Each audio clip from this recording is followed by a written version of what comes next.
Hello, ladies and gentlemen, to everyone in between. This is Amanda, and we are continuing Werewolf the Apocalypse, Heart of the Forest. We had our first transformation. I really hope we didn't kill anyone we liked, because that would have been really awful, especially since I invited Anya along and Bartek just came along on his own. So, we'll see, I guess, the aftermath of our mess. Lost in the woods. Hospice, unknown, rank, cub, tribe unknown. Oh, ooh. The heart of the forest. The morning smelled of safety, fur, earth, and the forest. I opened my eyes and saw other people cuddling up to me, their muzzles resting their paws as they slept. Gentle snoring filled the warm space under the low-hanging branches of an old spruce tree.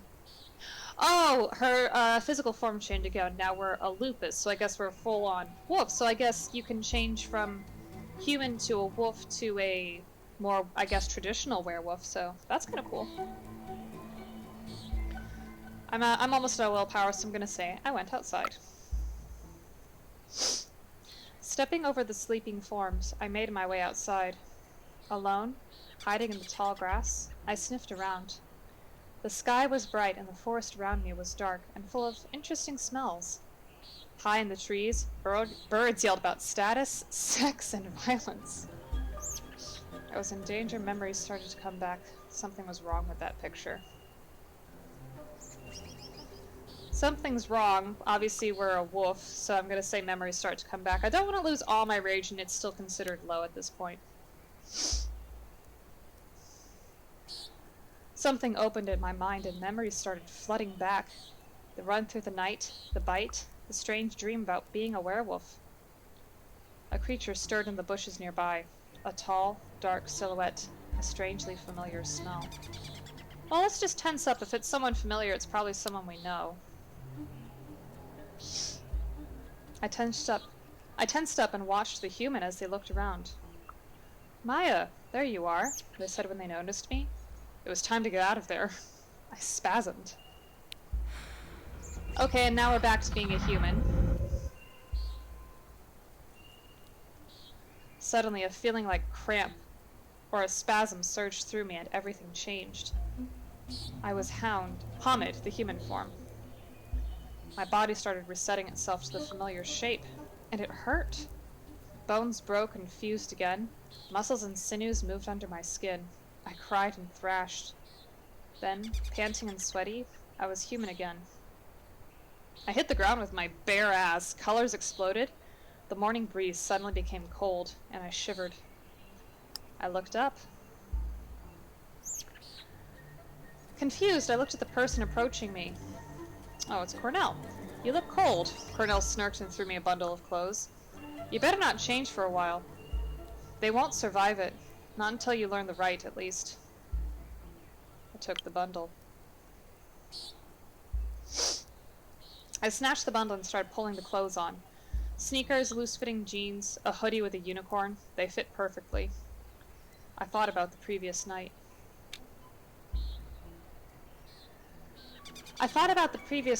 When I was raging through the forest, about how differently I experienced the world through the wolf senses, and about the discomfort and confusion of changing shape. So, I was a werewolf. Master the change. Okay. There's no denying it. I was no longer human. They made me a monster? Wait a moment, a right? I appreciated the help. Well, I didn't ask for this. They put it upon me, and you can call it fate or whatever you want. But if if you watched Moana and learned nothing else, it's that it can be fate, like the big world can choose you for something, but you still have to make the decision to go through with it. So that decision was not made for me. I understand that for plot purposes it was, but you made me a monster without my consent.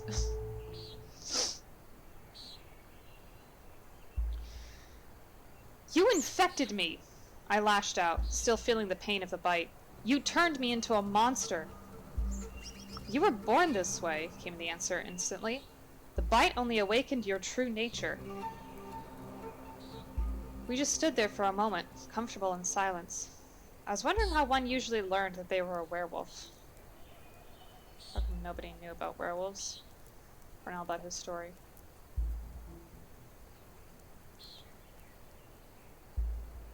I'm kind of curious about Cornell. I get the feeling from what Bartek said about how people would make the sign of the cross and then say pray for her. That people know about werewolves and they knew about her family. So, I said, how did you become a werewolf? I was born a werewolf, it seems, he answered.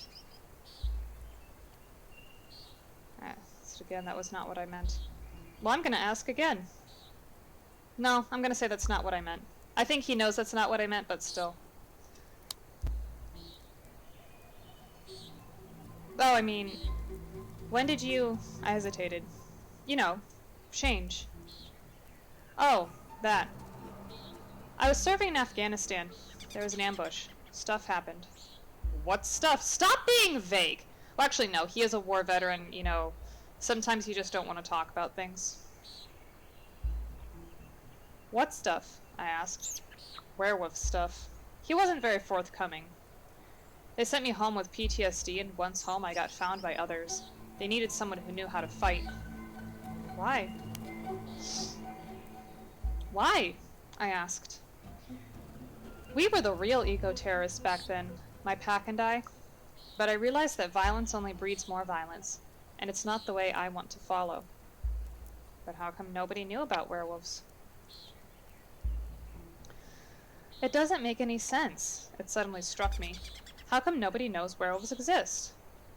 We protect the veil, is the answer. It's easy to convince humans that supernatural doesn't exist. They already want to believe that, and the delirium helps. Okay, so they're what vampires called the masquerade, I guess they call the veil. Delirium? You mean delirium is in the medical condition? I asked, remembering something that I'd read about acute confusional states. You'll have to ask Pat for that, but the gist of it is that humans are incapable of remembering that they saw a Krynos, he laughed. They panic, turn away, and instantly forget, every time. Then I remembered something. Then I realized something important. The wolves had awoken. At some point, the rest of the party had awoken and joined us. The clearing was full of wolves. Fuck.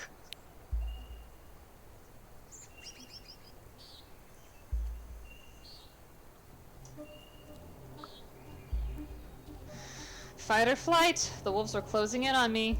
But they weren't really wolves, were they? They were werewolves, like me. Denial, escape, acceptance, cooperation. Well, again, I didn't ask for this. Plus, looking at the battlefield, I can see that's probably just going to lead to more fighting. I don't know. I'm trying to think. At this point... I just want to know what happened to Anya and Bartek.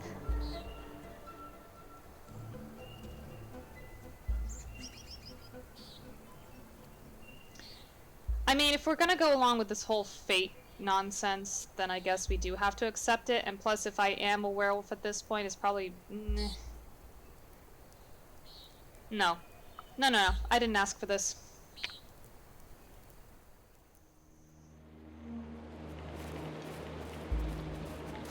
I ran, desperate and scared, stumbling over fallen trees, splashing through creeks, hiding among trees. I heard the panting and the rustle of the leaves behind me. I didn't hear their howls as much as I feel them, piercing my skin, gnawing at my legs, slowing me down.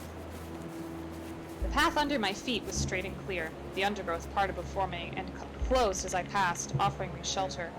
For a moment, I felt safe. Then, a sudden movement. Passing an old spruce tree, I realized I wasn't alone with the wolves. There was a white weasel jumping from tree to tree. Oh, so this is part of what the dream meant. It looked more like a shadow than an animal. To think I took you for the spiritual kind, Gaia's child, it whispered, amused. Now look at you, running blind. and a second shadow. A second shadow, bigger and gray, burst from the bushes beside me. "You're scared," the wolf growled at me. "Stop right now." Was I hallucinating? I couldn't believe what I saw. It made no sense. I felt as if my brain was short-circuiting, trying to interpret signals not meant for human senses. Was there really a wolf? Was there really a weasel? I'll ask about the weasel because, I mean, we're being chased by wolves. When I turned my eyes away from the weasel, it flickered, as if it was just a projection on a broken screen. One moment, an animal. A moment later, just an idea. When it talked, the air smelled of electric discharge, and I felt like the words displayed directly in my mind. But hallucinations or not, they just wouldn't leave me alone. Who were they? "Who on earth are you?" I asked, exasperated. "The wise and benevolent animal spirit sent to enlighten you." I thought that was what the weasel said.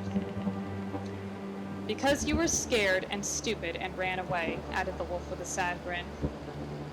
The weasel laughed. "Welcome to Werewolf 101. Please, fasten your seatbelt." "Oh, let's let them talk."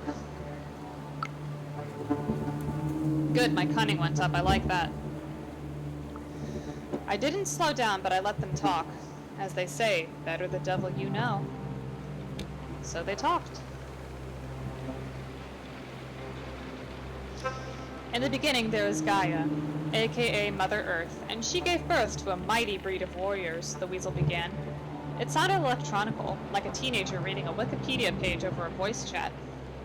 They were the Gauru, that's werewolves in werewolfish, and their sole purpose was to protect Gaia. They failed, wailed the wolf. Path split in 3? Or I stopped.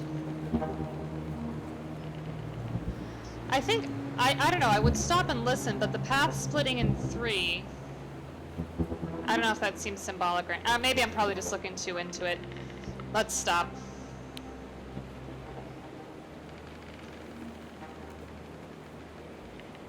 The path, straightforward until then, split in 3. One branch I knew. It led to an old oak on a hill. The others were unfamiliar, with the first leading to a bright clearing, and the second deep in the dark woods. There were shadows moving between them, whispering to me. I stopped, only to hear the howling behind my back getting closer. Look to the weasel or look to the wolf? Well, we looked at the weasel last time. Let's look at the wolf.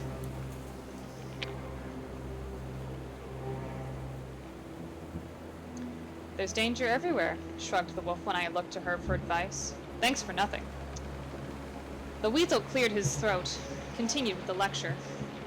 When time began, Gaia released 3 primal forces upon the earth: the weaver, the wild, and the worm. The wild was the untamed force of life and creation. The cold, ruthless weaver gave structure to the world, and the worm destroyed what needed to be destroyed, creating balance. This is like the that scene in Ocarina of Time when they're talking about the 3 goddesses, Din, Nehru, and Ferora, and how they created the world. I'm gonna run towards the light. Oh wait, hold on, what was in the middle? Oh, let's run towards the light.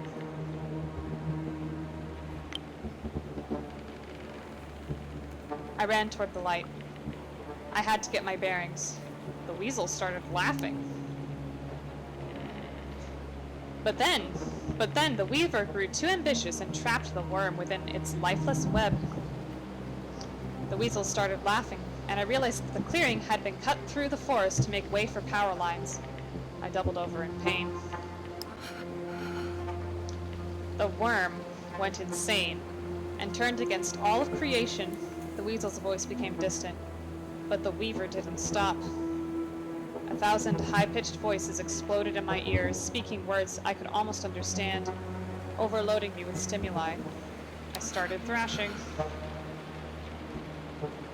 "Change!" came a snarled command. I think it was the wolf. Suddenly I understood. It was as if I'd always known, always had this set of skills. I'd only chosen not to use them up to this point. I felt like I was about to stretch after a long day of sitting down and learning anatomy. It'd be painful, but I wanted to do this. I willed a new form. I willed a new form and my body obeyed. Changed. Ooh! Ooh, ooh, ooh! So it's daytime.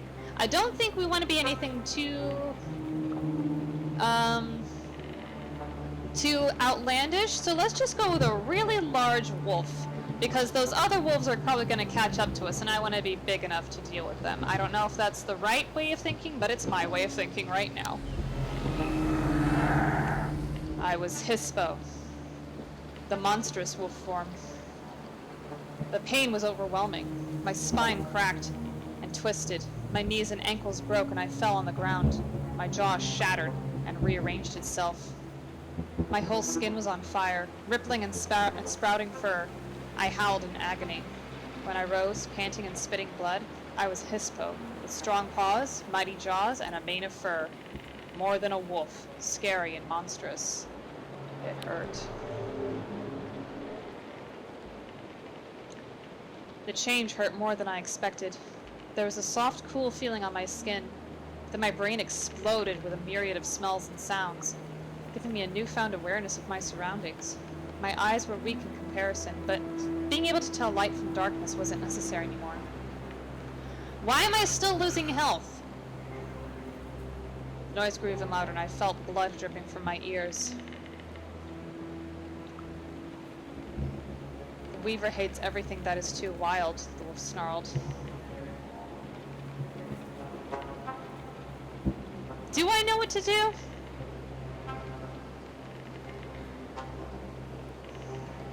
I guess change into a normal wolf then.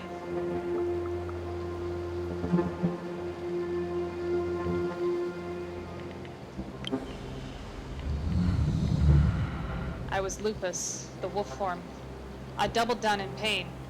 My arms and legs cracked and twisted. My skull fractured and reset itself in a different shape, fragments of bones crawling under the skin.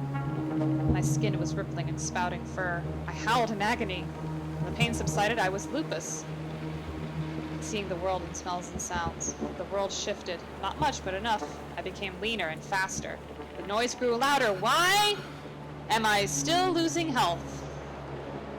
The noise grew even louder, and I felt blood dripping from my ears. Okay, you know what? What do I know what to do? This is not a good moment for exploring my animal side. I needed all my mental faculties. Why did you tell me to change then? Screw you! My body reset itself to the familiar shape. Bones broke and fused again. Muscles and sinews moved under my skin. I cried and thrashed. Then I was human again, with keen eyes, nimble fingers, and silver tongue. A wolf in sheep's clothing. The world shifted and I stood up. My bones grew longer. I felt my fur disappearing as I flexed my fingers. Color returned to the world. Why am I still losing health? Are you serious? I clapped my hands over my ears to block out the noise. I looked up. And for a moment I saw a clutter of translucent spiders crawling among the power lines. They serve the Weaver, the Weasel said excitedly. Blue sparks danced in its eyes. They are invaders, growled the gray wolf. I phased the noise out. I hate this. I concentrated and phased the noises out. The spiders were ignoring me, and I chose to ignore them. I checked my clothes. They were dirty but intact. Now, Gaia is dying, eaten alive by the worm and choked by the Weaver, the Weasel said as it climbed on my shoulder. And some choose to ignore the Weaver, snarled the wolf, but I prefer to fight it. I pricked my ears. I heard wolves getting closer and closer. Our packs are almost here, the Weasel said, jumping up and down excitedly. Be a good cub, growled the gray wolf, and stay put. Well, we don't have any willpower left, no thanks to those two supposedly benevolent spirits, so let's stay put. This time I decided to wait. I was tired of running. pack gathered around me, and although they were wolves, I understood every word they said. You need to see something. And we ran.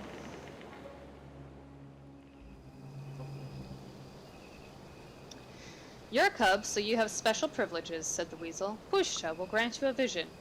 You must see to understand, said the wolf. Think carefully before you choose what to see.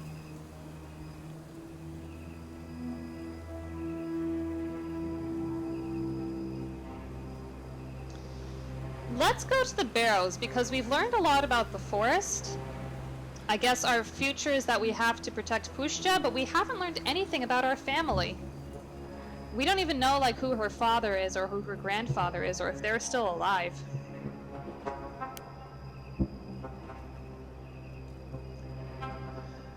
It was hard to find the barrows, although I knew where they were. I felt the Pushja playing with me, twisting paths, blocking my way with bushes and dead trees, and then suddenly opening a new path that was straight and full of sunshine. Tired of it, but I push on. You know what, let's have one more rage, because we'll still be at low rage with 2. I decided to make my own way. Since the change, I had become acutely aware of how my body worked, and I remembered what humans were good at: running. Stubborn, relentless, long-distance running. Not as fast as a deer, not as nimble as a wolf, but steady and without rest. So I ran. Then I was there. And then I was there. The barrows. I climbed the nearest hill. When I was at the top, I stumbled on something, a shape in the grass. A skull watched me from its bleached eye sockets.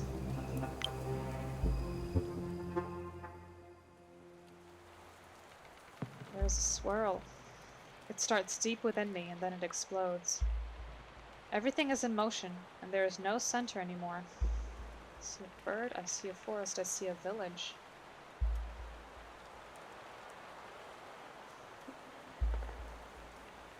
Well, I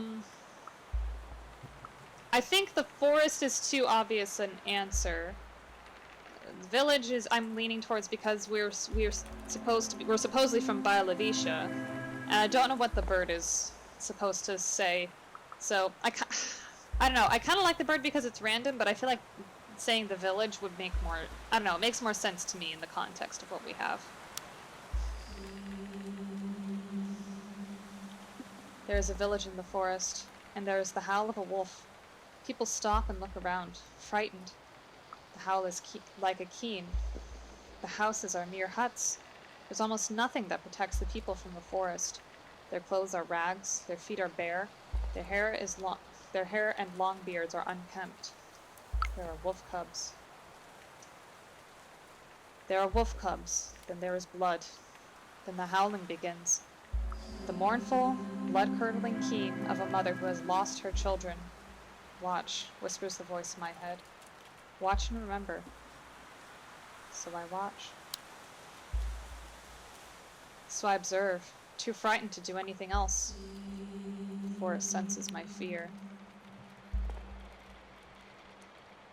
The forest wakes up, erupts with rage, and powerful furred bodies surge through the trees toward the village. The humans try to escape. They scream and beg for mercy. They try to protect themselves with fire. I take the fire from their hands. The Gauru rise up, their talons red with blood, their eyes glazed with fury, and the fire is yanked from the hands of the villagers. I burn their houses. The houses start to burn. I make the wolf mother happy. The keening turns into a howl of joy. I am the Gauru. The Gauru have my eyes, my face. They are my family. I am the blood of their blood. And I do it again. Then it happens again. The humans return. They rebuild the village, this time stronger and better protected. The keening begins once more. Then we, the Gauru, come down on them like wolves on the fold. And again. And again. New villages, new fires, more blood. Well, I don't want to do this anymore. I do not want to do this anymore, but the keening begins again. My heart fills with grief and rage as the villages burn. Until one day there is only one Garu left in the family, and he slays his own kindred in the fit of his first rage. I know him, he never forgives himself.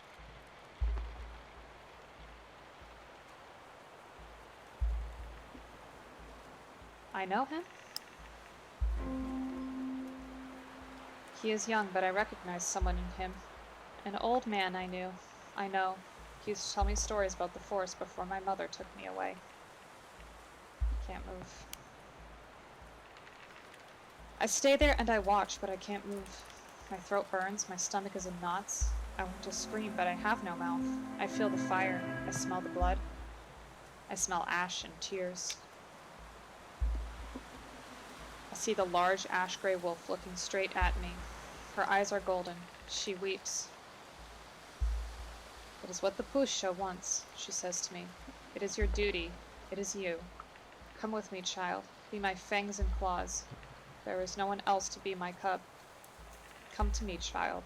I will nurse you and I will lick your wounds. We will kill together. We will feast. And we will be merry. The forest will grow. I looked at her. I looked at her and, perhaps for the first time, I saw her for who she was. Her pelt was marred with fire.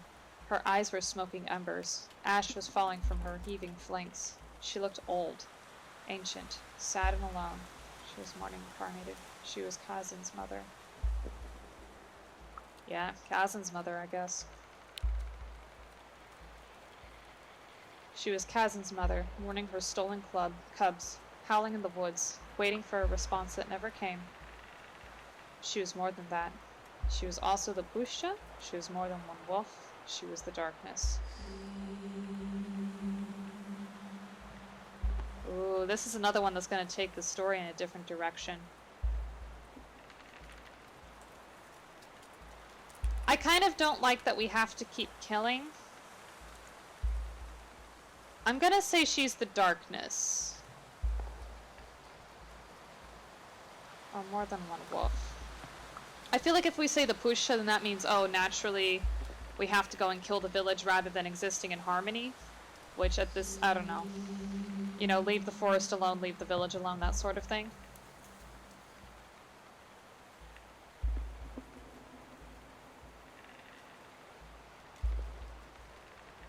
I'm gonna say she's the darkness. She was the darkness itself, lost in her grief, swallowed by mourning so intense that it warped everything it touched. Yeah, I like that. Whoever she'd been before was gone. Only the need for revenge remained. At least, that's what I thought when I looked at her. The wolf mother looked back at me, and something in her eyes made me realize that she was trying to tell me what the Pusha wanted from me. Join me, she pleaded. Only you can understand me. Only you. I don't like the rage, but let's go to her, because I kind of want to figure out more. Oh, Mourning Wolf is loyal. I went to her and she accepted me, and I accepted myself. Okay, good. My family was serving the wolf mother. Stop the logging at any cost. Okay. And I finally understood how I was. Darkness fell again, and a bloody tide was loosed upon the world. Darkness. A lone howl pierced the silence like a single ray of moonlight in the darkness. Okay, I'm gonna give my thoughts on that. I mean, I get that we're like werewolves, but I wish we had heard more about like our family itself. Like, I get the story, I know the story already because, you know, Daniel already told it to us, but I don't know. I kind of wish we had, that was a bit more personal to Maya. I don't know. A lone howl pierced the silence like a single ray of moonlight in the darkness. Then there was another one, and then another, and then another. A choir of voices, triumphant and joyful. I opened my eyes. When I opened my eyes, I was in a clearing. Around me there were wolves, huge, monstrous wolves, howling at the moon. Werewolves, just like me. Then it hit me like a ton of bricks. I was a werewolf, just like them. Well, hello there, Cornell smiled at me, and welcome to the Sept. know. I just listened because I want to get my rage down. I realized that my survival depended on learning very quickly, so I just nodded and listened. For a werewolf, the pack is family, Cornell explained. And an alliance of packs united in common goal is a sept. So there were 2 packs there. I realized there must be at least 2 packs there. I looked at Olga, I looked at Cornell, I looked at Kim, I looked at Pat. Well, Kim seems to be the one everyone is turning towards. At least that's the impression I got, so let's look at Kim. An old grizzled wolf changed into Kim, and Cornell and Pat joined them moments later. We are the Winter Weasel pack, said Kim. A white shadow settled on Pat's shoulder. I smelled musk and electricity. I looked at Olga. 3 of the monstrous wolves changed. Olga and Lisa stood up, human-looking again, their clothes rumpled. A yellow-eyed wolf by their side turned out to be Daniel. We are the pack of the mourning wolf mother, said Olga. They smelled of ash and tears, and for a moment, I saw the wolf spirit among them. We are all Gaia's soldiers, said Cornell, and that we have no choice. We can choose whom we fight alongside. Why the animal spirits did I have to join? A pack, I had so many questions. Well, let's go with the spiritual one, because I guess we're so intensely spiritual, we'll probably get something out of it. Does every pack have an animal spirit? I asked. How does that work? Such spirits are called patrons, and not all are animals, Lisa explained. And our pacts with them give us additional weapons with which to fight the sickness and corruption of the worm. The last word reeked of decay and burning oil. Did I have to join a pack? Do I have to choose a pack? I asked, just to make sure. No Gauru can survive on their own, Cornell said with sympathy. Your old human life is over, but we will never abandon you. I had so many questions. I have so many questions. I shook my head. What about the moon? Was every sept that diverse? How did the spirits work? Yeah, what about the moon? Can we control this? Why did I hear the moon whispering to me? I asked. Luna gave us rage. That is why she's important, Olga said. And that is why you'll never be able to touch silver again. Now let's see, how did the spirits work? What about the spirits? I asked. How does that work? The world casts a shadow, and we call it the Umbra, said Lisa. And in the shadow, every living creature, every emotion and idea, every important object exists as a spirit. That's all you need to know at the moment. Was every sept that diverse? You're from all over Europe, I noticed. Is this like a standard for a sept? Well, let's look at Cornell, see what he has to say. Because he's loyal to us. I didn't even know if that was a stupid question or a smart one. I looked at Cornell. It is far from standard, but desperate times make strange bedfellows, he smiled sadly. Normally a sept is dominated by one tribe, maybe 2. There are at least a dozen tribes, Daniel interrupted. And I hope, Maya, that you will choose yours wisely. I summed it up. So, okay, so what's the difference between a tribe and a pack? It can't be the same as, you know, a vampire clan. Because it sounds like everyone is pretty much the same. So if I got this right, I've been conscripted into an ancient war against the worm, I said slowly, trying to put it all together. And the moon gives me rage as a weapon, but I must avoid silver. I took a breath. And there's a whole secret world of spirits, I continued, and I have to join a pack and choose a tribe. Exactly, Lisa nodded. As for the tribe, there are 2 people who could mentor you for now. Olga is from the Black Furies, an ancient tribe of women warriors. And Cornell is from the Children of Gaia, and he's more a peace and harmony guy.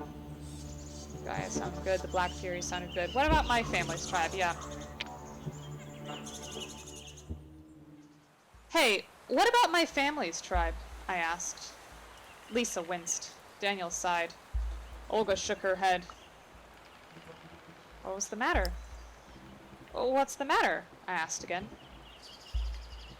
Your ancestors were the Get of Fenris, and no one here wants to have anything to do with that tribe, Cornell answered. They stand against everything we believe in. Were they really that bad? Did I come from a tainted bloodline? Well, yeah, did I come from a tainted bloodline? Does that mean my blood is tainted? I asked. Tribe is not always a birthright. Sometimes it's a choice, Cornell said, so choose wisely. Get of Fenris are the most radical Galru supremacists that ever marred the face of Earth, Kim scoffed. Like, legit fascist werewolves. Some of them literally worked for Hitler. Well, I have the right to know my legacy.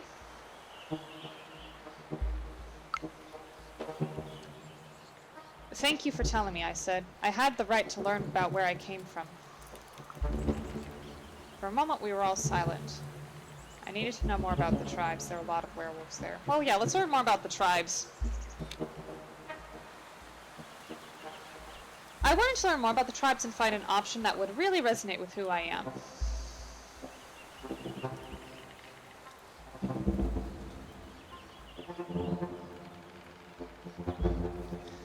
Well, let's talk with Daniel, because it doesn't sound like he's part of the same tribe, because he's not a woman, so I don't assume that he's a woman warrior.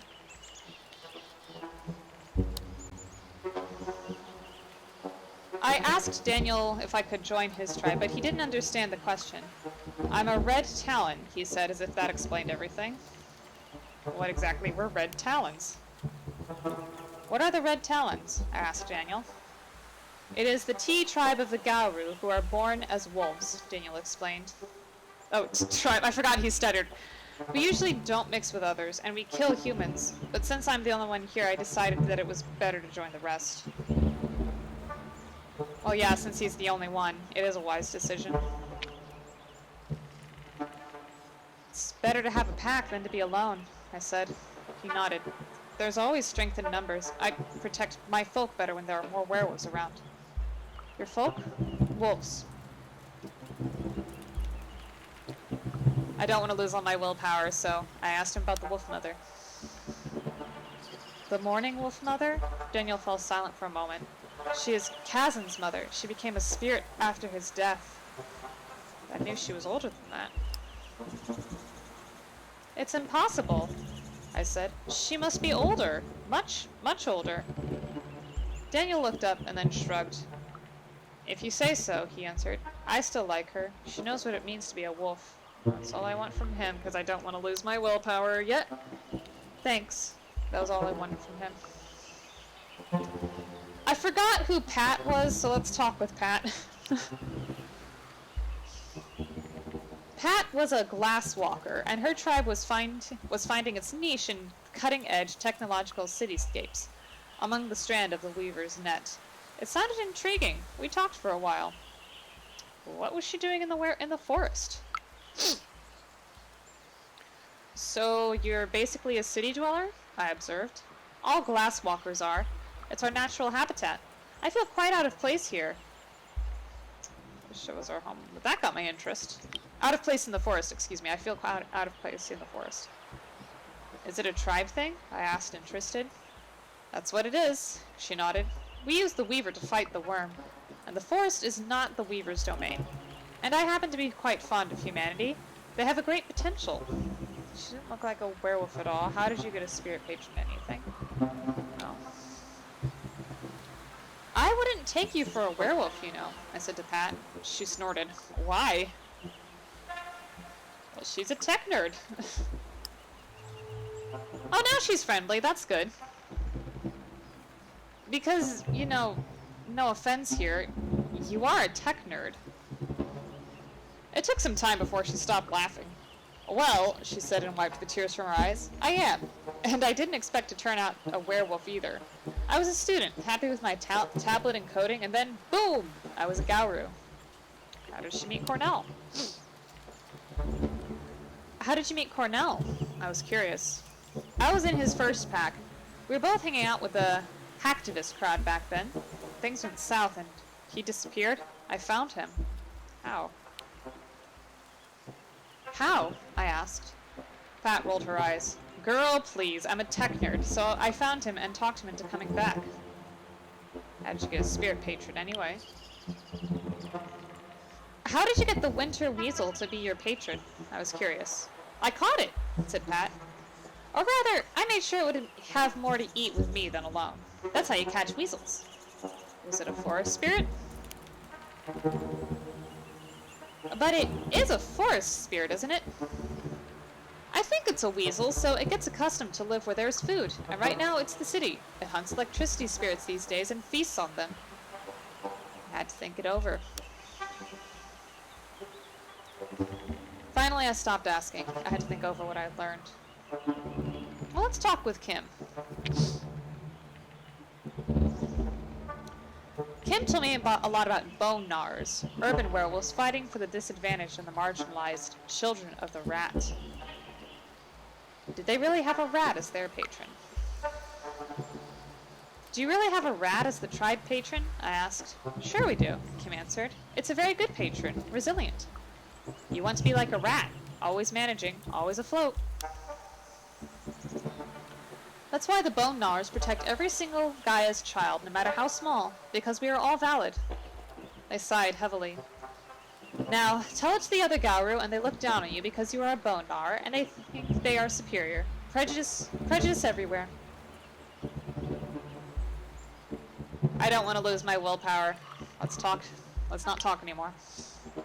As much as I know that would have taught us about another tribe. I have a feeling we're either going to have to pick the Gaia one or the Fury one. One thing is bugging me, I said. Why are there so many of you here? Suddenly, everyone in Bialavisha is a werewolf, or what?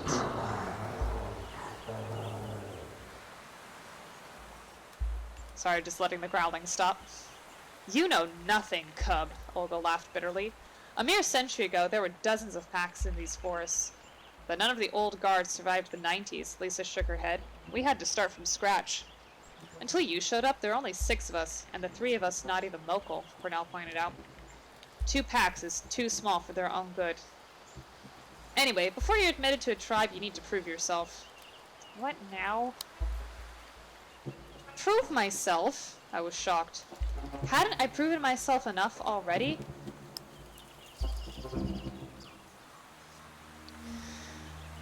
You went through your first change, Pat said. She was leaning on a tree nearby. And you know everything you need to know at the moment. But you have to go through the rite of passage. Daniel rubbed against my leg, excited. A vision quest, Kim winked at me. And since we don't have time for tests, we need you to solve a real problem, Olga stepped in. Namely, we want you to find a way of ending this logging problem, Cornell said gently. So, how would you like to do it?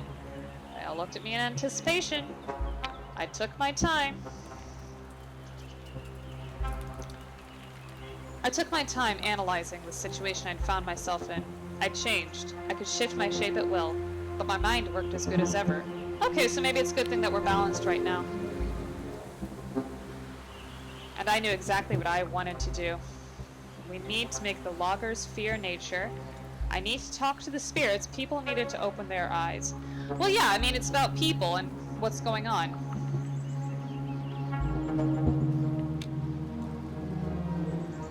Okay, good, and it's going along with the spiritual stuff, so I guess that was a good choice. People need to see what's happening to Gaia and feel her pain, I decided. We have to wake up the spirits. Cornell had another idea. Something is rotten by Lavisha, Cornell commented, and I think that we should find and neutralize local forces that support the logging. Pat just laughed.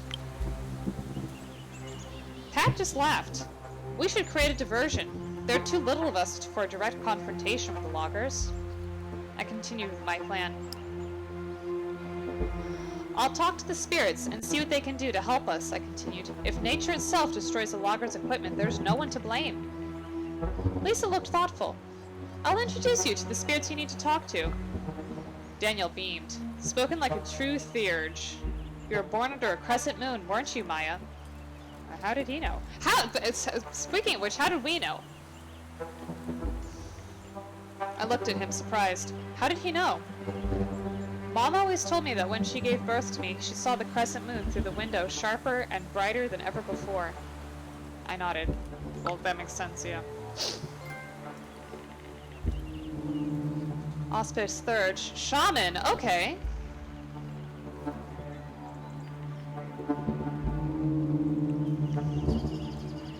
You're right. I nodded. How did you know? Gaoru born under the crescent moon are shamans and healers, said Lisa. Just like you and me. Okay, so I didn't need to talk to her. Okay, I like that, actually. I like that. A worthy Thurge always acts with wisdom, added Olga. Your place in the werewolf society will be determined by your renown. You can earn glory through defeating mighty enemies and succeeding at dangerous quests. You can earn honor by following your moral imperative and upholding the laws of the Gaoru. You can earn wisdom by acting efficiently and thinking well before you act. Your renown will change as you play, contributing to Maya's legend among the Gaoru. No pressure at all. I felt overwhelmed. Olga must have sensed my confusion. Come on, we have a lot to discuss, she patted my shoulder. And we have to find your phone and wallet. So I followed her. I nodded and followed her. I had to tie up the loose ends in my old life. I'm sitting on a bus. The sun streaming through the windows is making it hard to see. The narrow road cuts through a dense old forest. My mind wanders. I remember doing something important, walking among the trees, looking for something, losing something I loved, gaining something unwanted. But then I'm finally awake and the memories scatter away. We're almost there, says Anya. I did some searching. She looks at me from over her phone. And this place is amazing. The last primordial forest in Europe. I'm excited to be here.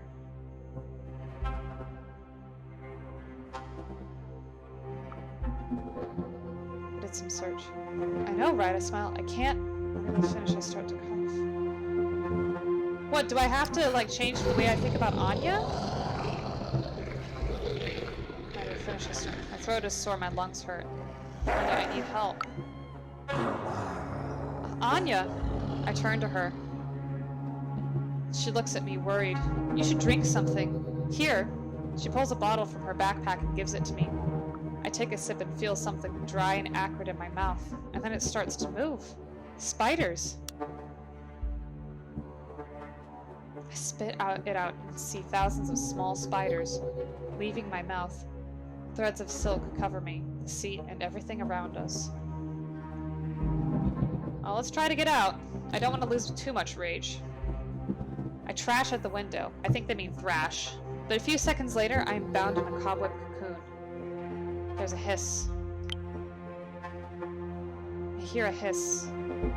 Then, slowly, a long, dark, bloody shape comes out of Anya's eye socket, pushing the eye out. A black snake that reeks of rotten meat, acid, and oil. Don't fight, Maya. You're already mine, it says, just like your grandpa. Then it kisses me.